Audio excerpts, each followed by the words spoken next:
Since this will be the last time I get a chance to upload before NAB, I figured it'd be the perfect opportunity to show you what I'm bringing with me. You know, one of those what's in my camera bag type videos.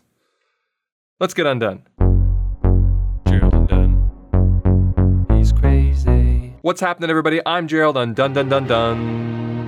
A couple quick notes before we get into the gear. One, I'm probably not going to be uploading any full regular style videos to YouTube while I'm away, but I will be making smaller bite-sized content for both Twitter and Instagram, so make sure you're following me on those platforms so you can see what cool stuff I'm discovering while I'm at NAB. I'm at Gerald Undone everywhere, but there's also going to be links in the description. And two, for those of you that have no idea what I'm talking about, NAB, or the National Association of Broadcasters, put on an annual trade show in Las Vegas where companies get to show off their new goodies.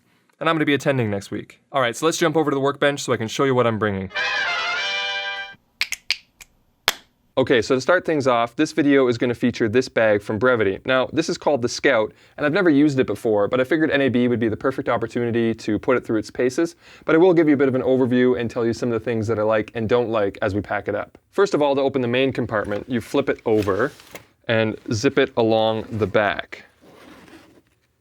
Inside, there's another smaller pack which stores your camera gear and is removable if you want to just carry around the padded camera section. This is a neat idea, but it does have some drawbacks. Let's load it up with camera gear and then I'll show you what I mean. So for this trip, I decided to bring the Sony a7 III. I really enjoy taking photos with the a7 III, and since this trip is kind of doubling as a mini vacation, that put it as the front runner. But if you add in the fact that if I wanted to do a quick interview or have someone shoot me saying something, I know that I can rely on the autofocus and face detection of the Sony to just get the job done without having to worry about it. For lenses, I'm bringing Sony's new 24mm G Master. It'll be good for video and vlogging situations. And for photos, it's a nice width for environmental portraits and Vegas architecture. But I'm going to mount this one on the camera now when I store it in order to save space. Oh, and if ever you want to lay your lenses out in a flat lay like this, you can always lay the lenses this way by putting a piece of, this is paper towel, but you can use tissue paper or something else, and this will stop the lenses from rolling if you want to lay them flat and have them not move too much. Just a little bit of a trick if ever you do shots like this. I'm also bringing the Sigma 35mm, which is a little redundant after the 24mm, but it's my favorite focal length, and I just know what to expect from it when it comes to photos with this lens, and it's incredible optically, so it's going in. Lastly, we've got the 90mm macro G lens from Sony, which will be great for longer style portraits, as well as letting me focus close if there's some details on the products that are being displayed that I want to focus on. This is one of my favorite lenses of all time, and probably the best macro lens available of the current generation. All right, so the camera portion of the bag is packed, and as I was saying, this section is removable. There's just these little magnetic clips on the side here, and you can just zip this portion up, and then it comes out like a little camera purse, I guess. And on the top, it has a self-healing, weatherproof zipper, and there's a clip on the front that allows you to open it this way. And then there's this like weatherproof skirt that you can use as well to keep your gear protected. Now, one thing I don't really like about this bag though is that it's not really a long-term carry solution like this because it's not going to be that comfortable to carry your gear around like a lunchbox. Now, apparently there is a camera strap that they sell that you can put into these hooks on the side, but they don't sell it anymore as far as I can tell, and it didn't come with this bag. So it's kind of disappointing because I don't really think that this is a good solution long-term, but it might be okay for just moving your camera gear in and out of your camera bag, I guess, for short term. It's a neat idea. I kind of wish that it wasn't in the bottom of the bag as well, because then when you load up the top section, if you put a lot of weight in here, then the weight's going to be pushing down on your camera gear. Kind of makes more sense maybe to have it in the top, and then you can put some clunkier, heavier stuff in the bottom. It's a neat idea, I'm just not 100% on the execution. I'm also a little bit concerned about the quality because I've already noticed some tearing around one of these clips for the smaller bag, and I haven't really put this bag through its paces yet, so I'm a little bit worried about its longevity. Now, despite my warning about putting heavy stuff in the top of the bag, pushing down on the camera, let's go ahead and put some heavy stuff in the top of the bag. So first of all, we're going to load in the DJI Ronin S, but before that, there's a little hidden compartment here that you can access this way. You can also access through the zipper at the top, but I'll show you a little bit later. And in there, I'm going to put in this Anker power bank, which is going to be great for keeping all the cameras and everything and cell phones and stuff charged. I'm going to pop that in there, and it's just under the requirement for taking on carry-on. It's under the 100 watt-hour requirement. And then I've also got this, which is a little bit of a hack. It's both a USB-B and USB-C cable that are Velcroed together so that I always have both cable options with me. And the USB-C to USB-B cable is actually from Amazon Basics. It's really cheap and it's really effective, which will also give you power delivery for the older Fuji and Sony cameras as well. So it's a nice little cable. I recommend picking that up. I'll put links to all the little stuff in here that I think you might find interesting in the description below. All right, so let's load that in there. And then I'm also going to bring the AC adapter for the power bank so that I can also use it as direct charging when I'm in the hotel room and not use up the juice on the power bank. So pop that in there as well. And then just in case I need it, I have a USB-C to USB-A cable, just in case. All right, so now let's start loading the Ronin in. And one thing that I love about this gimbal, despite it being heavier than a lot of other ones, is that it's actually the most packable, the most compact, because you can strip it down and take it apart and remove the battery handle from the rest of it. So we'll just find a good way to stick this in here. There's not a lot of gimbals that you'd be able to stick into just this small top portion of a bag like this. So we'll put the handle in, maybe along this side. And then I've got a rag here that I'm just going to use to stop, metal from banging on metal. Just kind of give it a little bit of a wrap there. Because I have this grip that I also want to put in, and this is something that I've been meaning to tell you about. It's this grip that I got sent by a company called, I think, iGimbal Gear or something like that, but I'll put a link to it in the description. And this collar just opens up and then it clamps on the neck of the Ronin. And then it gives you a handle that makes it a lot easier to get low angle shots. And it's got some 1/4-20 as well as 3/8 inch holes on the side. And it's got a shoe on the top so you can mount a monitor in here. It's actually pretty great. It's only like $20 or $30 on Amazon. It's really well machined metal and well put together. This is a nice little pickup if you're looking for something to get your Ronin down in low angles quicker and also attach a monitor. So we're going to put that on top, and that was one of the things I didn't want the metal scratching on the metal for. And then we've got the plate, the tripod, and then this accessory bag, I also have a few other things in other than the accessories for the gimbal. I've got an extra Sony battery. I've got the cables up here for the Ronin S, and these cables now work. If you've updated the firmware on the Ronin S, you no longer need to order that specialty cable. You can use the cables that came with the Ronin for the Sony now, which is pretty great. Took them long enough, but I'm glad that they finally did it. And then I've just got some extra memory cards in here, micro SD conversion. Oh, and this cable. This is something that you guys also need to be aware of.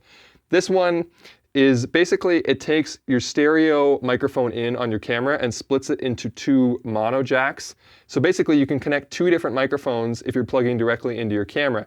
Now it'll record it as a stereo track, but because in post you can always just split the tracks up, essentially giving yourself 2 mono microphones that you could then duplicate into stereo if you wanted to. And this is great if you want to connect a lav like I'm running right now while also using a shotgun mic on your camera, or just something else. I'm going to bring this, that way if I'm running one mic but then there's something else to connect to, or if you want to give yourself a little bit more versatility and you're not really sure what the audio setup's going to be, this is a great little solution. These cables are super cheap and have come in handy so often on run and gun shoots when you might want to use 2 different mic sources.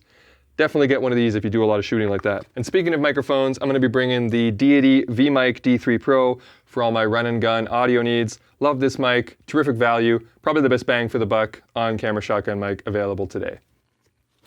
So that's it for the main compartment. As you can see, there's a sleeve for laptops, but I'm not going to be bringing one, so that's not really important to me here. So let's go ahead and zip this up, and then I'll show you the top access point that I was talking about. Okay, so if we open up from the top here, we can look down into everything we just packed up. If I need quick access to my memory cards or my battery change, they're right there. And then this is that compartment, the hidden compartment, which is where, again, if I need, to get my power bank out or charge something in a hurry, I can just access it from there. And then in front of that compartment is another one, which is smaller, and this is where I'm going to store my bowling P1 light, which I recently did a review on, this RGB light. It is fantastic, and it's probably the best compact panel available today. I love this light. If you're looking for something like this, make sure you check out that video. It is outstanding. So I'm going to put that in here, as well as my headphones. These are the Shure SE215s. They're in-ear monitors. Originally, I was thinking about maybe bringing big over-the-ear cans, but I thought I'd keep it a little bit slimmer with all the gear that I'm bringing. I've had these for several years now. They're not new or anything like that, but they're still holding up great. Never had any issues. I think they sound great. They're really comfortable. Love this product. So I'm going to pop those in there as well. And then I was looking for a place to store my phone, and I couldn't really come up with one because the pouches on this thing are kind of scratchy and kind of have like a more, weather resistant, rough kind of material. But even, these front pouches here, they just feel rough. And I don't know, I didn't really want to put the phone, and there's not really anything kind of like padded for phones. And like I said, there's only that one pouch for the cameras. So for the phone, what I'm gonna do is I'm gonna take this thing, which I often bring with me on trips anyway. It's just kind of like one of those like neck covering kind of things, and they're great for planes because you can use them to cover your eyes or cover your mouth if people are coughing and trying to give you tuberculosis. But you can also, I don't know, wear it as a weird 60s bandana if you have long hair like me. But they're just good for flying, and luckily it's also very, very soft, and so I can just wrap the phone up in that, and then I'll just stick it in this little front compartment, which gives me quick access. And this compartment's designed for, you know, pens and small things and tools and memory cards and stuff like that. But I've got all that in a little zip-up case, so I'll just be storing my phone in there. And with the headphones and that phone being the Pixel 2 XL, I'm also going to need the 3.5mm to USB-C dongle, and I'll probably, I don't know, I'll stick that up with the headphones. On the side, there's these tightening straps that also have quick release clips, which you can also use to store like a small tripod or a monopod. And there's the elasticy sort of mesh pocket, which obviously you could also put a water bottle in. But if you can, you know, get, I don't know, a monopod down there, and then you could fasten it in with the clips, which I might do if I decide to bring one. The back is padded a decent amount, and it's reasonably comfortable when on. The shoulder straps are a little thin and flimsy though, so I probably wouldn't want to go too heavy with this load. In fact, I might be over the comfort level for weight restriction right now. The bag is rated for 21 pounds, and I'll pop it on a scale and see how much I have in it. I might be slightly over that weight, but I think it'll be fine for any kind of like medium duration carries, but for long-term carry, it isn't, you know, padded quite like, say, a think tank bag or something that's like really hefty like that. It's a little bit thin and flimsy, but it's not bad. It's definitely better than the discount bags that you might find.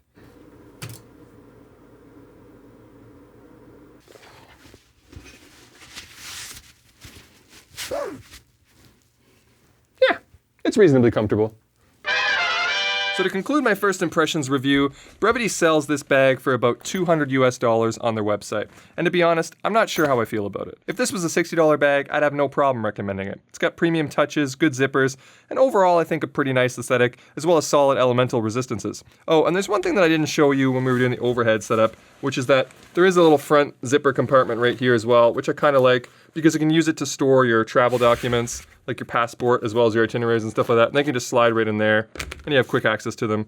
I think that's the only other compartment that I forgot to mention. But overall, there's just something about it. I just don't love the layout, and I don't fully understand Brevité's design language. And there's a couple of imperfections and faults that do have me quite concerned about longevity. And the lack of a strap or even the ability to purchase one is a bit disconcerting. So I think in the $150 to $200 price range, there are probably better options.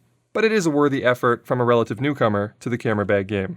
But that's going to be it for me. I hope you found this video helpful or at least entertaining, and if you did, make sure you leave it the old thumbs up and consider subscribing if you haven't already. But if you did not find this video helpful or entertaining, feel free to hit the dislike button twice. Alright, I'm done.